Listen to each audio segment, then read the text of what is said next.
Alrighty, folks. Hello.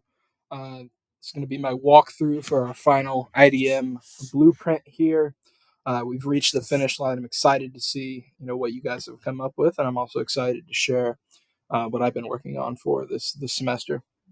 So my compelling question, the overall message of this IDM blueprint. What factors, actions, or motivations separate activism from terrorism? I think this is a question that can be applied to many points in throughout U.S. history. As you'll see in the lesson plans, we kind of jump around all the way from the American Revolution all the way up to Vietnam and the Civil Rights Movement. So you'll see that as well. Have our standards there, just using the 8th grade U.S. history standards from the Indiana Department of Education. Look at our supporting questions here. Kind of setting up these three lessons. Supporting question 1: were the actions by revolutionary groups such as the Sons of Liberty justified, aka activism, or did they go too far, which we will categorize as terrorism?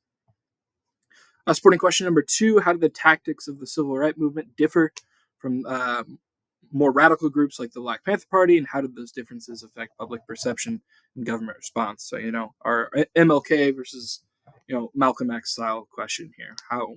How were they treated differently, and why were their approaches treated differently? And finally, our third supporting question: how did the U.S. government and public respond differently to anti-Vietnam War protests compared to violent acts by groups like the Weather Underground? I'm going to jump down. Obviously, you'll be able to look through all this. I'm not going to read it word for word. We'll start going through the lesson plans here for our were the Sons of Liberty activists or terrorists. We're going to look at 4 primary sources. We'll actually go back up here to those. We have John Adams writing about the Boston Tea Party, and the Boston Gazette. We have a British source here depicting colonists humiliating a tax collector. And then actually a secondary source here, just analyzing different tactics used by the Sons of Liberty. So I'm going to get into the questions here that I'm supposed to ask of you. I trust that you guys are able to walk through this blueprint, see what I'm using.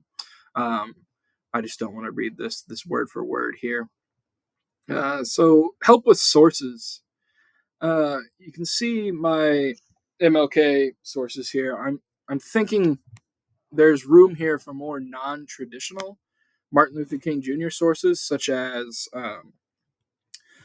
we always see the letter from the Birmingham jail, like we see here, and then the "I Have a Dream" speech. They've seen these things. I want to the low key sources. What was MLK Jr. saying that wasn't reported in mainstream media, or maybe I know there's evidence of the CIA threatening him. Sources like that could be interesting here.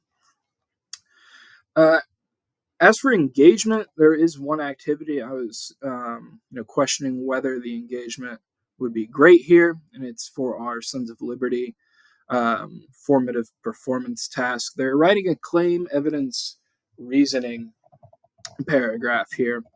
I think this topic lends itself to something more exciting than that. This was the first formative performance test I put on here, and this is something I would probably edit. I think this is a topic that we could do more than writing paragraphs, answering an overall question. This almost feels like maybe an exit ticket or a bell ringer style activity. So I think we could probably do better there. As for differentiation, I'm going to go to my ACT section here on our taking informed action. This is having students identify a modern political, social, etc. movement that they kind of resonate with, and they are to write a statement to a public body, city council or Congress, expressing their perspective on what's happening, what should be done, and what that movement represents. I think I can make this a little more broad to where students aren't simply writing a statement to a public body. I think maybe this lends itself to maybe an artistic lens. They do protest posters, something like that. I think we could differentiate this part pretty easily there. Overall, I think this is something that I might use in the classroom, which is always nice. Double duty. I'm doing the homework, but I'm also doing work. Again, I'm excited to see what you guys have put together, and I'm excited to hear any feedback that you might have for me.